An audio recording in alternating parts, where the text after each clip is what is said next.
Vamos de pé, irmãos, abrir a Bíblia. Abra sua Bíblia no livro de Êxodo. No capítulo número 7,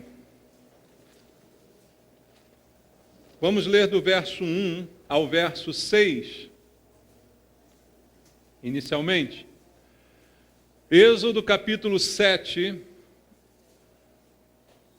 do verso 1 ao verso número 6. Você achou na Bíblia? A palavra de Deus diz: Então disse o Senhor a Moisés: Vê que te constituí como Deus sobre Faraó, e Arão teu irmão será teu profeta. Tu falarás tudo o que eu te ordenar, e Arão teu irmão falará a Faraó, para que deixe ir da sua terra os filhos de Israel. Eu, porém, endurecerei o coração de Faraó, e multiplicarei na terra do Egito os meus sinais e as minhas maravilhas. Faraó não vos ouvirá, e eu porei a mão sobre o Egito, e farei sair as minhas hostes, o meu povo, os filhos de Israel, da terra do Egito, com grandes manifestações de julgamento. Saberão os egípcios que eu sou o Senhor, quando estender eu a mão sobre o Egito e tirar do meio deles os filhos de Israel.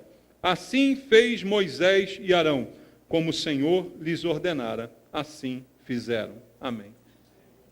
Pai querido, estamos na tua casa, com o coração grato, alegre, e agora, Pai, dispostos a ouvir a tua voz, a tua palavra. Nenhum de nós veio aqui para ouvir homens com filosofias e doutrinas humanas. Nós viemos ouvir a doutrina de Deus, a palavra de Deus, revelada pelo Espírito Santo a nós. Fala conosco, Senhor, aquilo que precisamos ouvir, aquilo que conserte a nossa vida, que mude o nosso procedimento, verdades que nos libertem de erros, de enganos. Eu te peço esta manhã, que eu seja um instrumento em tuas mãos, cheio da unção do Espírito Santo, para poder ministrar a tua palavra, e esta cumpra os teus propósitos em relação a todos nós que chegamos à tua casa essa manhã.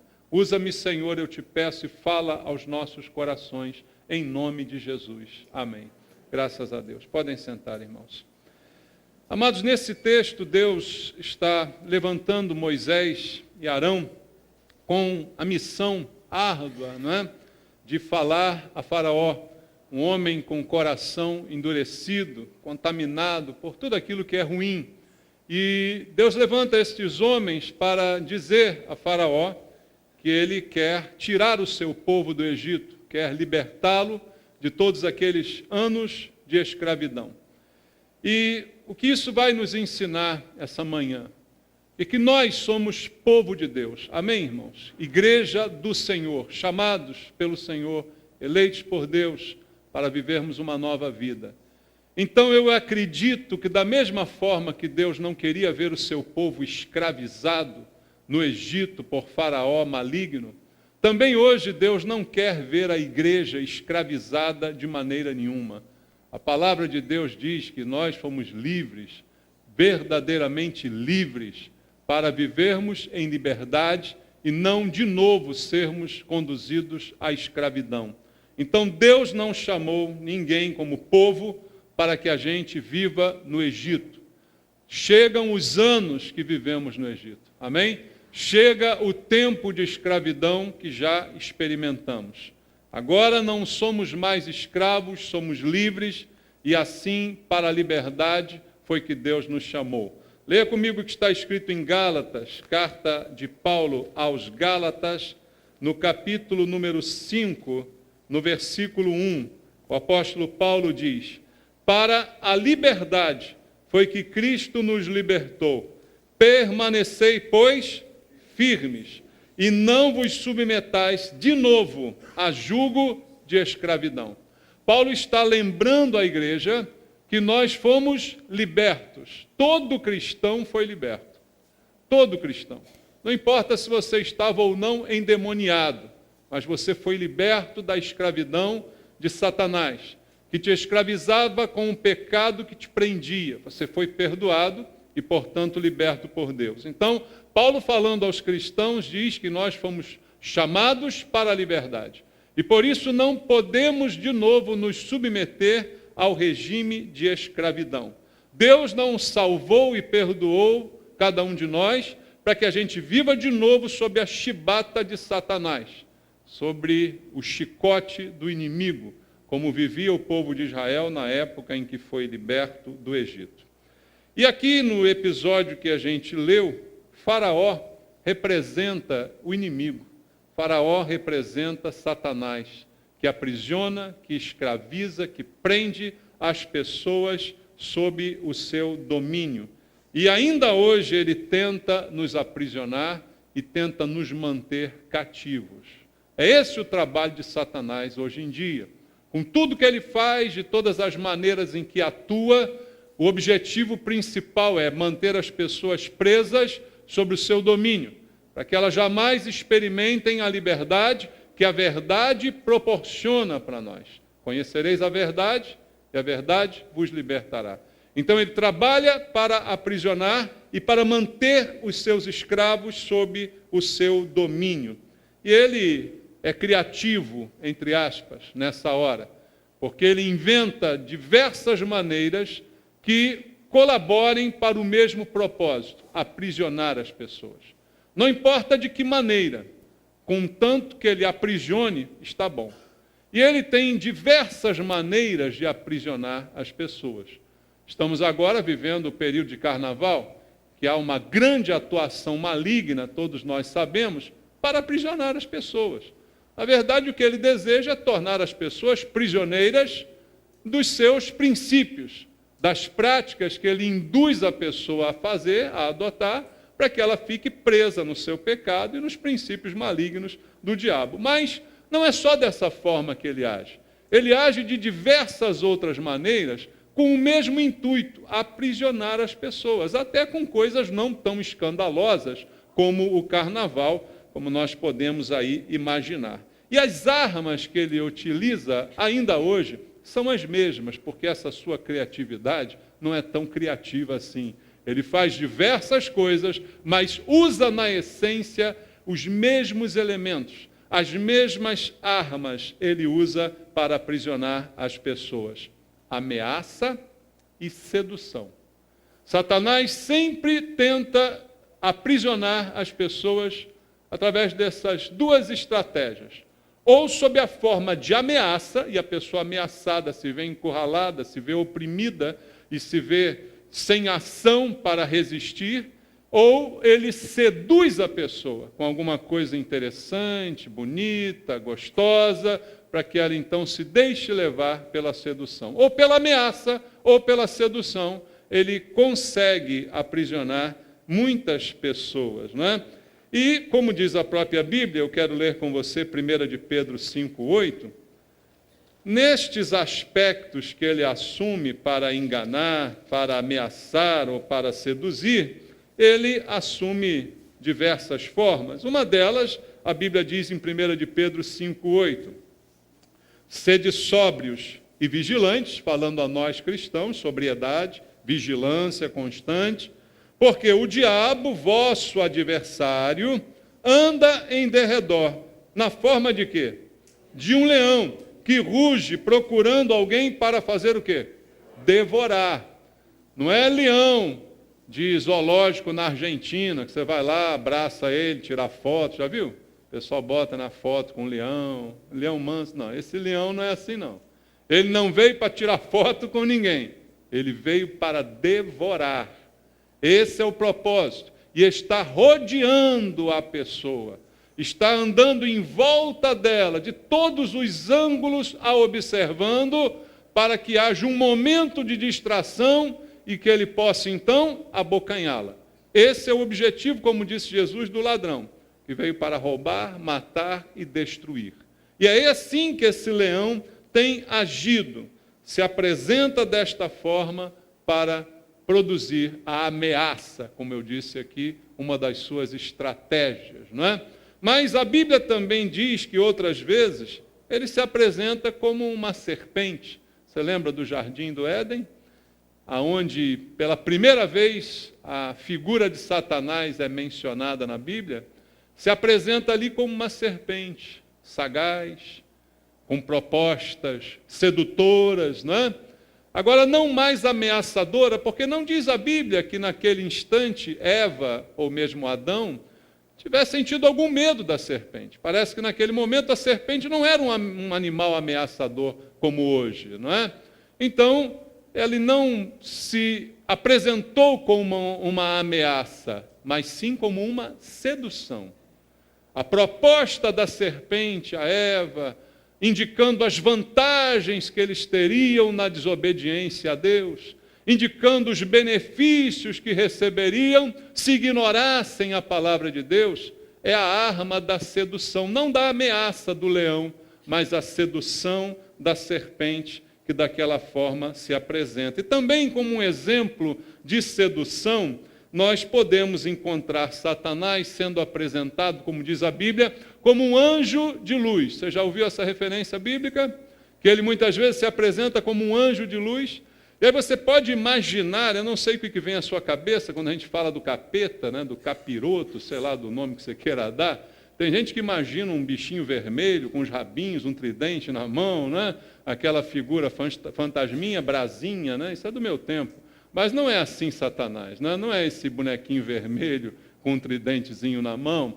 Era um anjo, diz a Bíblia, né? Um anjo dos mais destacados, né? De grande beleza. E diz então que ele de vez em quando se traveste como um anjo de luz.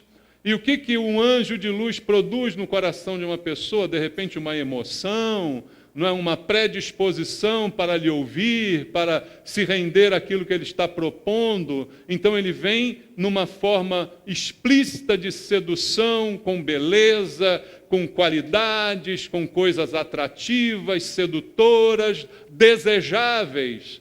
Se apresenta a ele como um anjo de luz. E um exemplo destas propostas suaves de um anjo de luz está no episódio de Sansão com Dalila. Você lembra disso?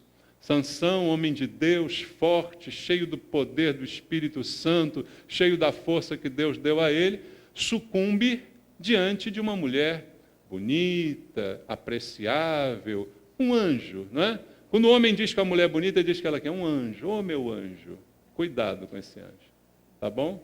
Cuidado com quem você chama de anjo, porque de repente, como diz o ditado popular, nem tudo que reluz é ouro. Satanás reluz e não é ouro. É terrível, né? Dalila, então, com todos os seus encantos, representa muito bem aqui o anjo de luz, na forma de Satanás que vem para enganar e que enganou completamente Sansão a ponto de ele perder tudo aquilo que ele tinha. Então, queridos, este é o quadro diante do qual nós vivemos diariamente. Um quadro de sedução, de ofertas malignas, não é? De opressões, de pressões que sofremos, e Satanás ainda hoje tem o mesmo intuito que tinha com o Faraó em relação ao povo de Deus. Mantê-los prisioneiros, mantê-los acorrentados como escravos. E a Bíblia nos alerta, como Gálatas disse para nós, fomos livres. Não podemos de novo nos submeter ao jugo de escravidão. Então, temos que estar atentos. Queridos, é uma coisa com a qual não se pode brincar. A realidade do mal. Veja, nós não vivemos aqui exaltando o mal, dizendo que tudo é diabo, que tudo... Não é isso. Você conhece a mensagem dessa igreja. Mas ignorar que o mal existe e que ele está se multiplicando, está tentando entrar na sua casa, entrar na sua vida, é no mínimo uma leviandade. Então não vivemos exaltando o mal, nem massificando um discurso sobre o diabo. Mas que o mal é real e que hoje tenta as mesmas coisas usando os mesmos métodos, isso é uma realidade. Então que os nossos olhos se abram, pelo menos, para entendermos as propostas que esse mundo nos faz, para que a gente possa de cara identificar e reagir a elas. Porque Satanás vai continuar chegando perto de você como um leão para te ameaçar, vai continuar chegando perto de você como uma serpente sedutora ou como uma Dalila gostosa, ele vai continuar fazendo da mesma forma, com o intuito sempre de fazer você cair e te manter preso ainda ao Egito. E eu queria dizer aos irmãos, Nós fomos libertos do Egito, irmãos. Não podemos voltar para lá. Não há nada entre nós e o Egito, não há nada que nos ligue a esse passado.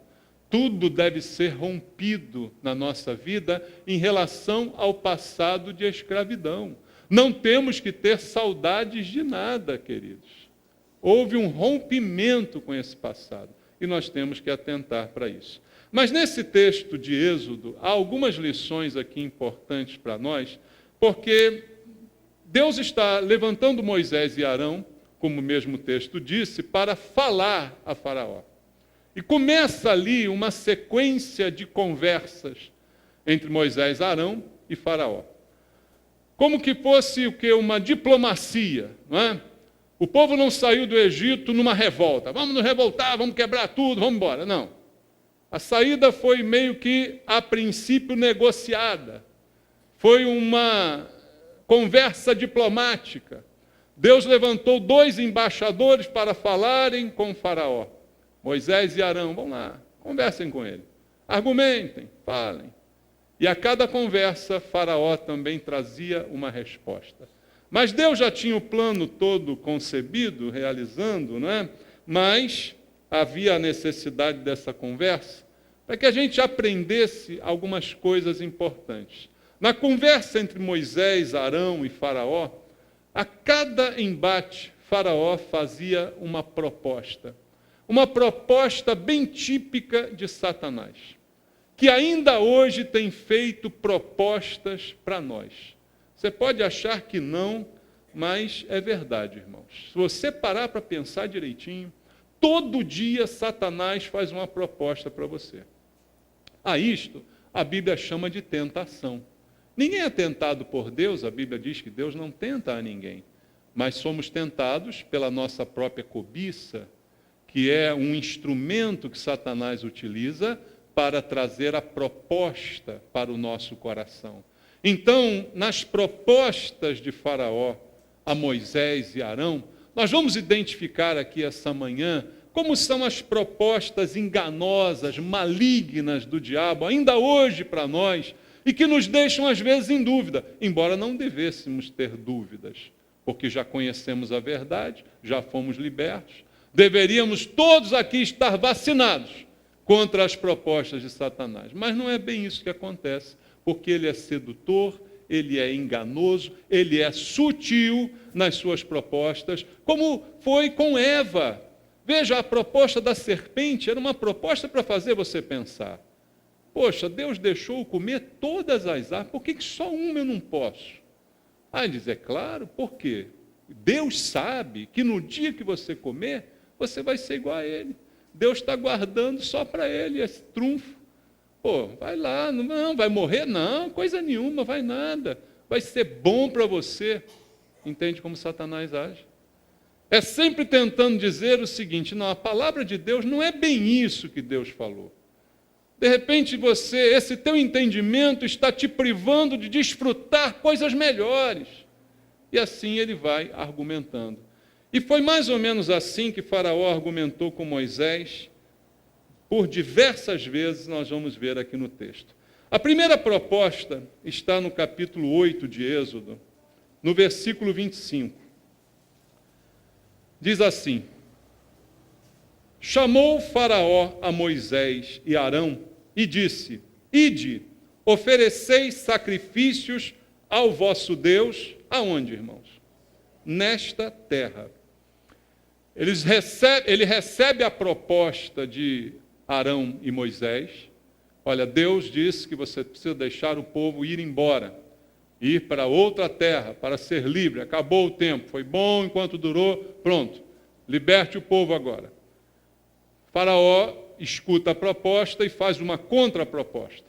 Ele diz, não, vamos fazer o seguinte, se o problema de vocês é adorar a Deus, podem adorar, mas adorem a Deus aqui mesmo. Sirvam e adorem a Deus no próprio Egito. É a proposta de Faraó. Parece interessante, como toda proposta maligna, a princípio parece interessante, vai poupar a gente de muito trabalho, vai poupar a gente de embates, né? Aí ele libera a adoração, só que tem que ser uma adoração sob o seu controle, sob o seu domínio, aqui mesmo no Egito. E, queridos, o Egito é um símbolo na Bíblia, por tudo aquilo que a história mostra, é um símbolo do mundo, com a sua opressão, com os seus princípios, com as suas ideias, não é? O Egito é um símbolo do mundo com tudo isso que eu falei. Ficar no Egito é a mesma coisa que ficar no pecado. Mas a proposta de Satanás é muito interessante, porque ela une o útil ao agradável. Ela diz assim, olha, você vai estar adorando a Deus, mas ao mesmo tempo vai continuar no mundo. Ao mesmo tempo vai continuar vivendo nesse mundo. Biblicamente, é impossível. Porque a Bíblia diz que nós estamos no mundo, mas não somos desse mundo. Não há nenhuma ligação entre um cristão e o mundo, apesar de vivermos e convivermos e ganharmos o nosso pão nesse mundo. Mas os princípios do mundo não podem entrar no nosso coração. Mas a proposta de Faraó era exatamente unir o útil ao agradável. E hoje, queridos, na igreja tem muita gente, o que eu falei ainda há pouco aqui nos avisos é parecido com isso. Muita gente achando que dá para conciliar a vida no mundo e a vida na igreja. Eu sou cristão na igreja, mas no mundo eu vou para a boate, eu vou para o inferninho, eu vou para o carnaval, eu pulo, eu danço. Porque eu adoro, mas eu não saio do Egito. Eu adoro a Deus, mas eu não saio dos limites do Egito governados por Satanás, por Faraó. É possível isso, irmãos? Agradar a Deus no Egito? Será que dá para ser crente sem não ser do mundo? É possível? Não, a Bíblia diz que é impossível, por mais que alguns pastores queiram dizer que é possível. A Bíblia, fique com ela. Olha o que está escrito em Tiago, na carta do apóstolo Tiago, no capítulo 4, no versículo 4, está escrito assim, ele já começa xingando. Infiéis, não compreendeis que a amizade do mundo é inimiga de Deus? Aquele, pois, que quiser ser amigo do mundo, constitui-se inimigo de Deus. Jesus ensinou o princípio de que não é possível servir a dois senhores. Ou se devota a um e despreza o outro, ou vice-versa. Por mais que seja tentador essa conciliação, eu sou cristão, mas eu dou meus pulinhos. É tentador isso, percebe? Não é tentador? Fala sério. Eu tenho uma vida na igreja, mas tenho uma outra lá fora. E eu estou servindo a Deus aqui, no Egito mesmo, no domínio de Satanás. A Bíblia diz que não dá. A Bíblia chama este que pensa assim de infiel. Infiel é quem não tem fé.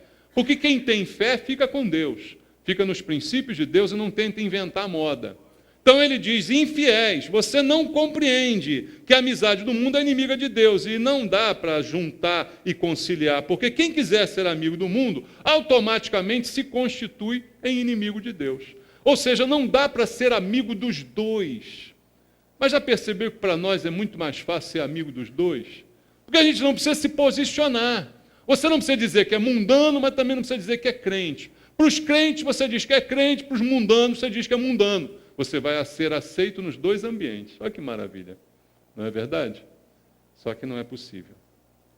Não é possível, mas é uma proposta de Satanás. É uma proposta de Faraó. Saiu da boca de Faraó essa proposta. Qual a proposta? Tem uma vida dupla. Sejam povo de Deus, mas sejam aqui no Egito mesmo. Tenham essa adoração, mas sem separação, sem santidade. Você pode adorar, mas sem sair dos domínios do Egito. Então, sirva, mas sem santidade, sem compromisso, sem separação. Aceitar essa proposta teria sido um grande engano. Porque antes de olhar para a sua oferta, Deus olha para o seu coração. E a Bíblia diz que o coração tem que ser totalmente dele. Deus não quer um pedaço do seu coração.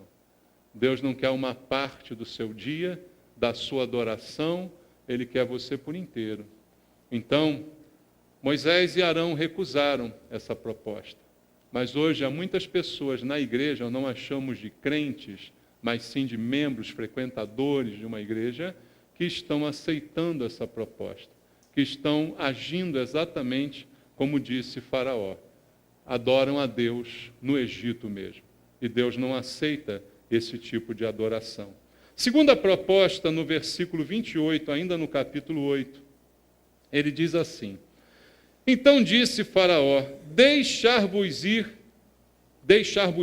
ir, para que ofereçais sacrifícios ao Senhor, vosso Deus, no deserto, somente que, saindo, não vades muito longe, orai também por mim.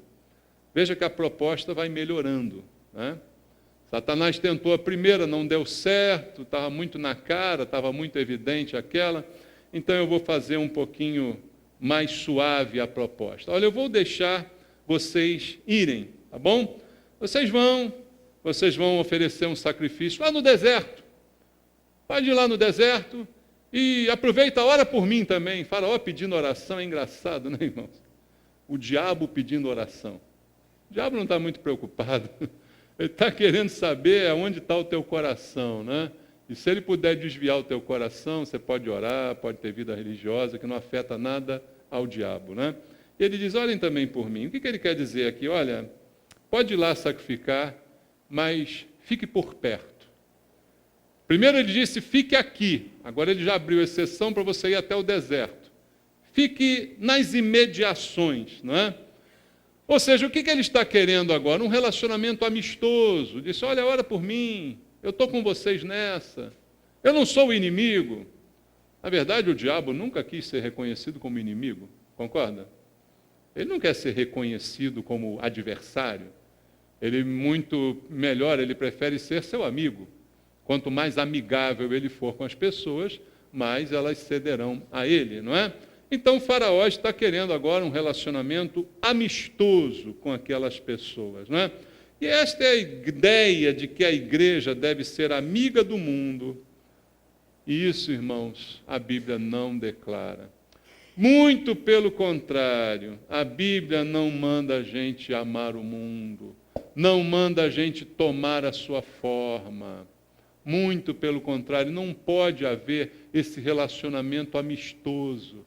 Nós estamos vivendo numa época em que o ecumenismo está ganhando volume, está ganhando forma. Mas ser unidos nem sempre é bom. Existe unidade que Deus não abençoa. Lembra da Torre de Babel? Estavam todos unidos, mais do que muita igreja por aí. Mas todos unidos num projeto maligno, erguer uma torre, não é? E se aproximarem por seus próprios métodos de Deus, das alturas. Algo maligno que Deus desmanchou. Deus desmanchou aquela unidade. Então, há certas coisas que não são convenientes também. A unidade das igrejas, das religiões, por mais que pareça bonito e fraternal, não é uma coisa saudável, porque acabamos, em nome de uma unidade, abrindo mão de certos princípios que são fundamentais e que fazem grande diferença. Eu não posso chamar de irmão aquele que não crê no mesmo Deus que eu. Não é possível isso acontecer. Então, Faraó está fazendo uma proposta de manter um relacionamento amistoso. Talvez algumas igrejas encarem essa proposta, como eu já disse aqui várias vezes, essa época é propícia, né? Já falei, agora está em moda o bloco de carnaval evangélico, o bola preta deve ser agora bola branca, né? Não sei, porque é evangélico, né? Então, tem essa, né? Vamos para o bloco Me Segura Jesus, vamos sair no abadá, né? Você bota um abadá, bota aquele escudo, fé, pronto, tá fechado teu corpo, né? Algumas igrejas imaginam que com isso evangelizarão, atrairão as pessoas. Eu até admito que a gente possa fazer um evangelismo no carnaval, mas não fantasiado de pirata. Amém? Pode ser fantasiado de crente mesmo, com a Bíblia na mão. Tá bom, irmão? Vai lá fazer o evangelismo no carnaval. Pode até ser criativo, fazer uma peça de teatro. Não sou contra isso. Agora, a igreja não precisa fazer um carnaval para atrair quem está no carnaval. Como é que lixo vai atrair lixo? Me diga. Não dá, queridos. Até na química e na física, essas coisas não são assim. São os opostos que se atraem, não os iguais. Os iguais se repelem. Então não há como a igreja atingir o mundo tentando imitar o mundo. Não há como a igreja conseguir sucesso, imitar o mundo. Ela não vai atrair o mundo dessa maneira, muito pelo contrário. Então esse relacionamento amistoso proposto pelo diabo está ainda hoje enganando muita gente. A igreja, como eu disse ainda há pouco, está no mundo, mas o mundo não pode estar na igreja. Nós estamos no mundo, mas não somos do mundo. É um exemplo como aquele do barco. O barco está na água, mas a água não pode estar no barco. O que acontece quando a água está no barco? O barco afunda. A igreja está no mundo, mas o mundo não pode entrar dentro dela. Ela é que tem que influenciar o mundo ao seu redor. Como o barco na água. Se a água entrar no barco, o barco afunda. Se o mundo entrar na igreja, a igreja afunda. Mas a igreja tenta ficar parecida com o mundo para atrair as pessoas do mundo. Então, no nosso culto vai ser mais descontraído, não é?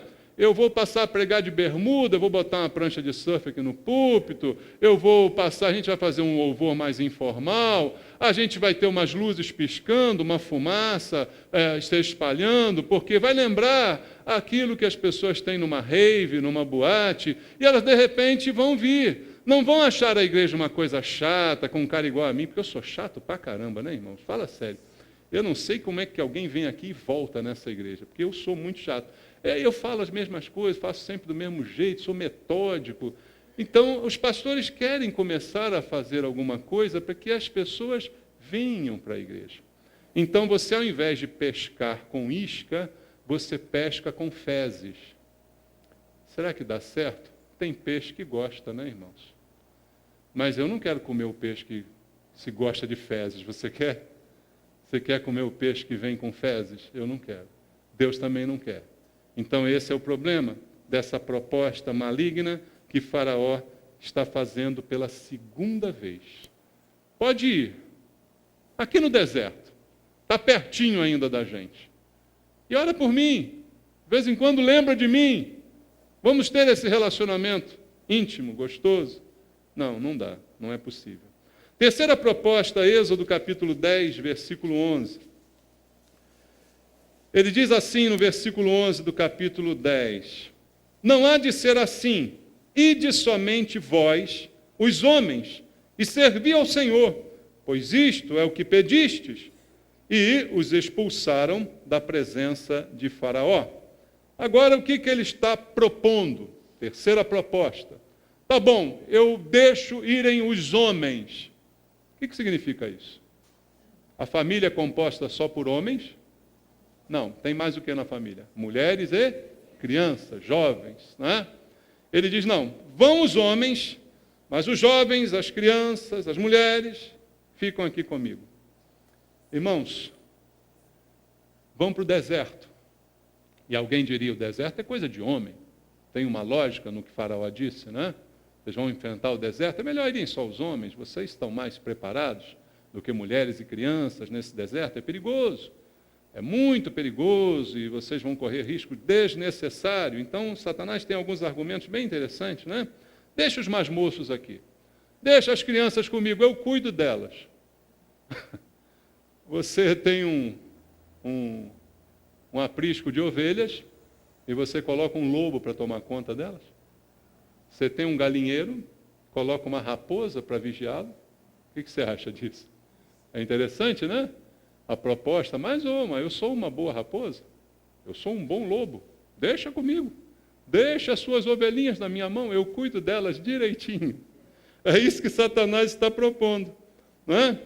Eles são muito moços para assumirem qualquer responsabilidade diante de Deus, enfrentarem esse deserto. Deixa eles aqui no Egito, desfrutando o luxo, os prazeres, tudo aquilo que eu posso fornecer a eles. Eles ficarão melhor aqui comigo do que no deserto. Isso também tem acontecido na igreja. Né? Foi como eu disse aqui nos anúncios. De repente, pais cristãos estão na igreja, mas pensam assim, não, mas meus filhos estão muito pequenos para servir a Deus. Meus filhos estão muito pequenos para serem massificados com essas ideias cristãs. Eles estão no colégio todos os amiguinhos fazem isso. Todos os amiguinhos, essa hora, estão vestidos de pirata, num bailinho infantil. Não, deixa eles. Eles estão muito novos para entrar nesse deserto da religião, esse deserto para servir a Deus. Deixa eles, são jovens, deixa eles aproveitarem a vida. Depois que eles estiverem bem rodados, aí eles se convertem, vêm para a igreja, servem a Deus. Mas deixa eles aproveitarem. É essa a proposta indecente de Satanás. E Moisés, mais uma vez, não aceita essa proposta enganosa, maligna, né? De deixar os nossos filhos. Eu sirvo, mas meus filhos ficam na mão do diabo. Que coisa linda, né? Não, não é possível.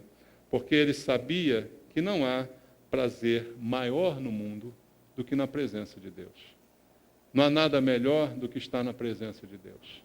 Não adianta eu estar e minha família não estar. Não adianta eu servir a Deus e minha mulher, meus filhos, não servirem a Deus. Isso não tem a menor graça. Não adianta eu desfrutar se os meus também não estão desfrutando. Então eu não vou sem os meus. Eu não vou se eles não estiverem comigo. Esse é o propósito. Esse é o propósito pelo qual você deve lutar, até quando der. Chegará um dia que seu filho terá mais de 18 anos, se sustentará por si mesmo, aí é com ele. Mas enquanto estiver sob o teu cuidado, é você que tem que conduzi-lo, é você que tem que ensiná-lo, é você que tem que dizer que vale a pena ir para o deserto por Deus. É melhor estar no deserto com Deus do que no palácio do Egito com Faraó. E quem disse isso foi Moisés, um homem que experimentou todo o conforto daquele palácio. Todo o conforto, mas ele fez a decisão certa, como diz a Bíblia em Hebreus capítulo 11. Ele preferiu sofrer com os filhos de Deus do que ser o filho da filha de Faraó, diz a Bíblia. Ele experimentou todas aquelas benesses, mas escolheu corretamente. Então essa é a escolha que cada um de nós é submetido diariamente pelas propostas malignas, enganosas de Satanás, mas a decisão é sua. É você que escolhe, você vai sozinho e deixa seu filho aí?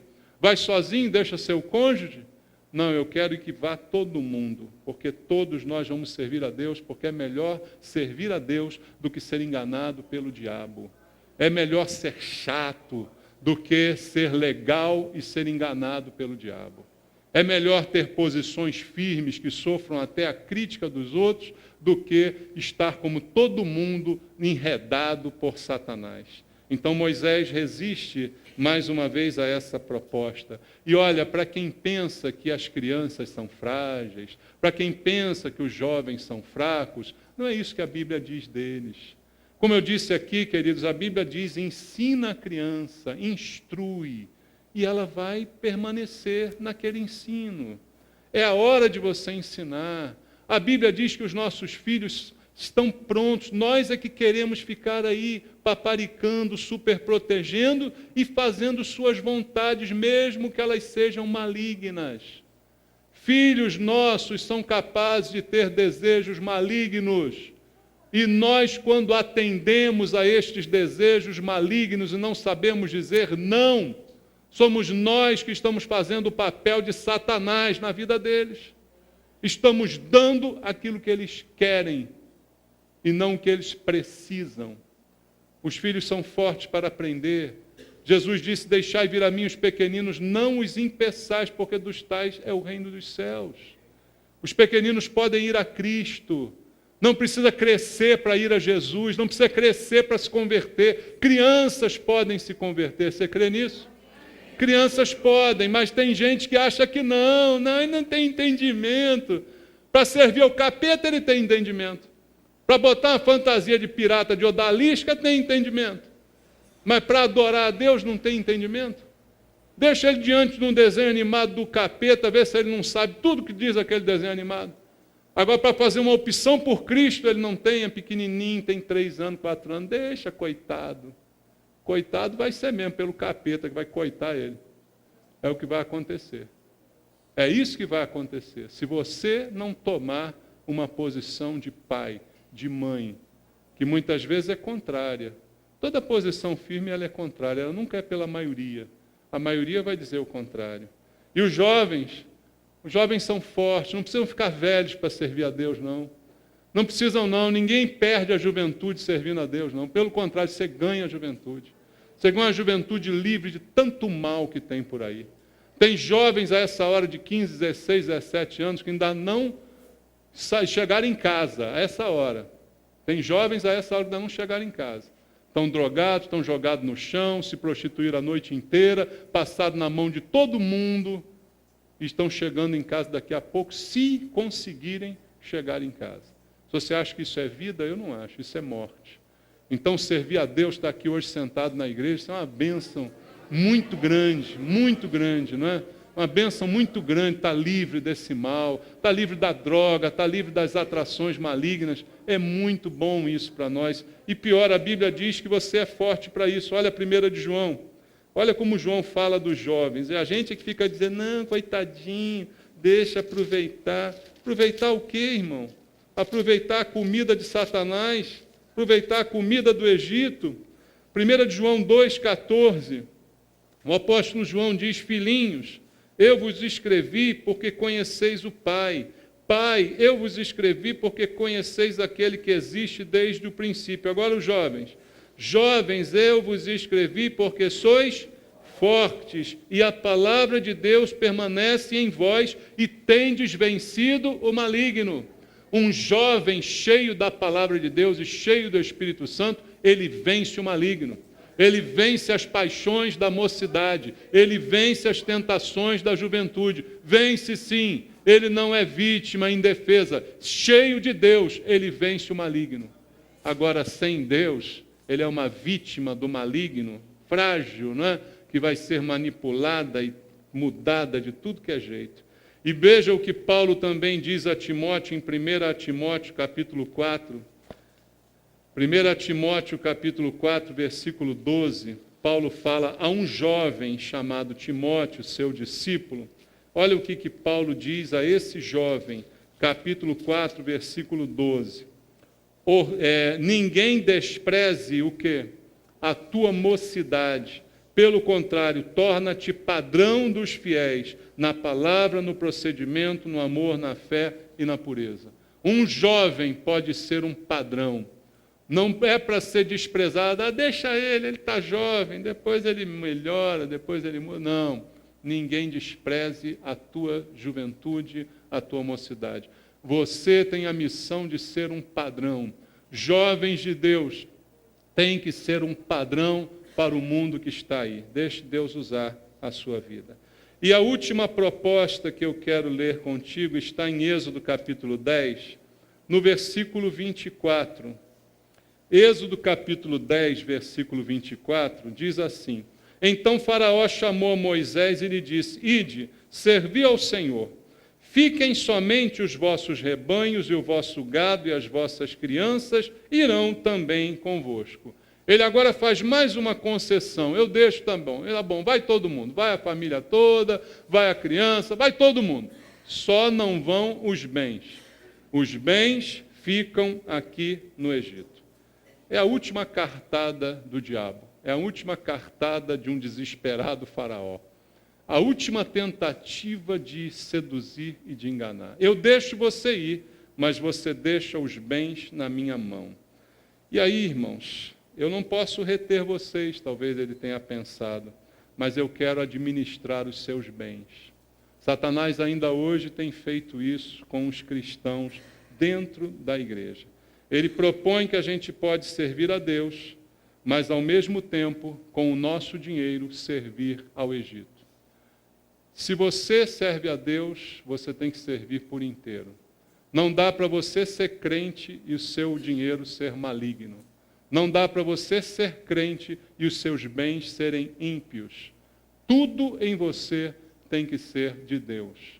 Os teus bens, você, a tua casa, a tua família, todas as coisas. Mas a proposta sedutora é, você pode ir à igreja, você pode levar a sua família toda, mas os seus bens, esse Deus não pode tocar. Esse quem administra sou eu, Satanás. É isso que ele tem feito na vida de muitas pessoas. Como eu disse aqui várias vezes, o bolso é a última parte de um ser humano que se converte, né? A pessoa às vezes chega na igreja, fica anos na igreja, mas dar um dízimo é uma coisa para você soltar foguete, né? Porque ela não tem o seu coração realmente totalmente do Senhor.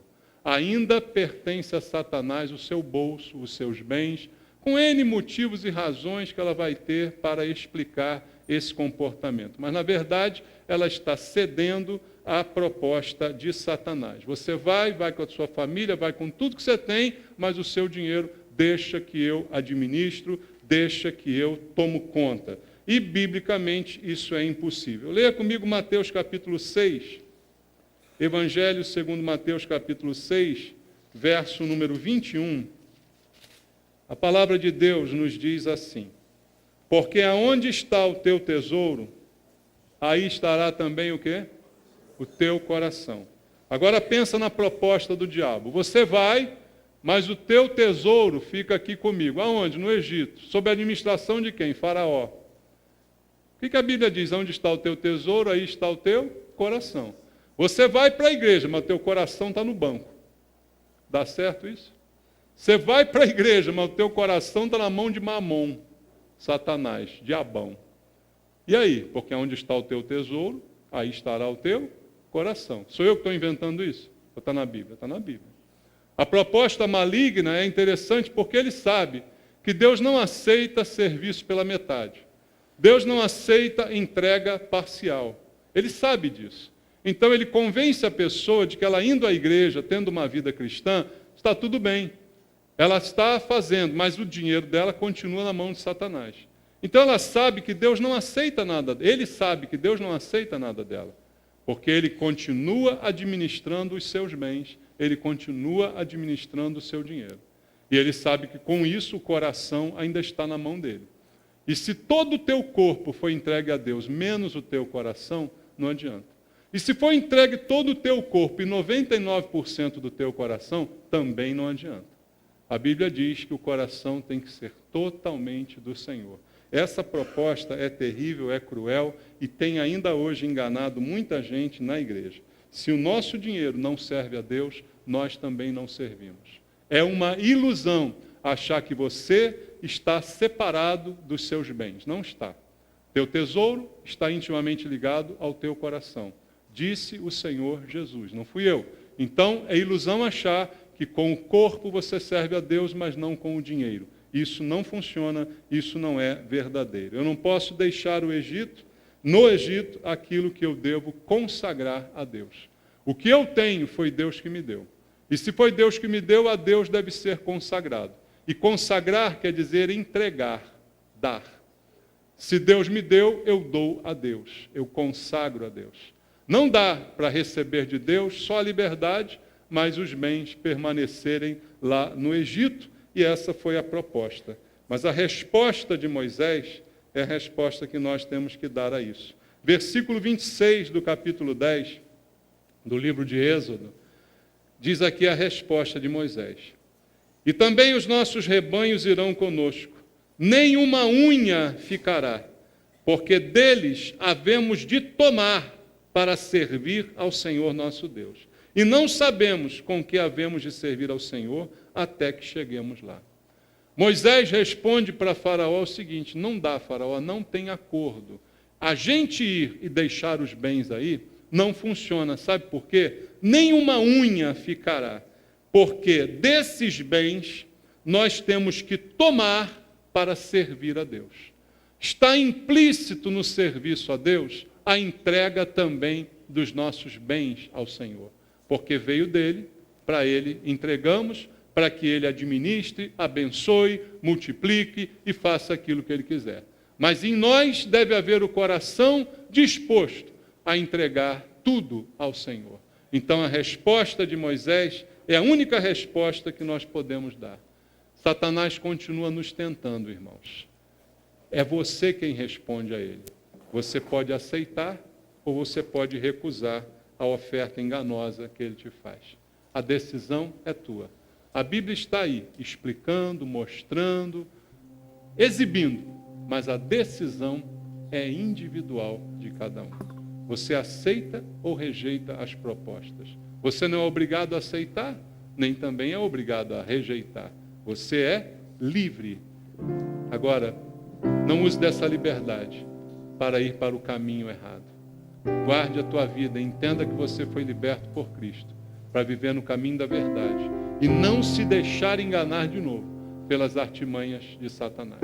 Em nome de Jesus. Amém?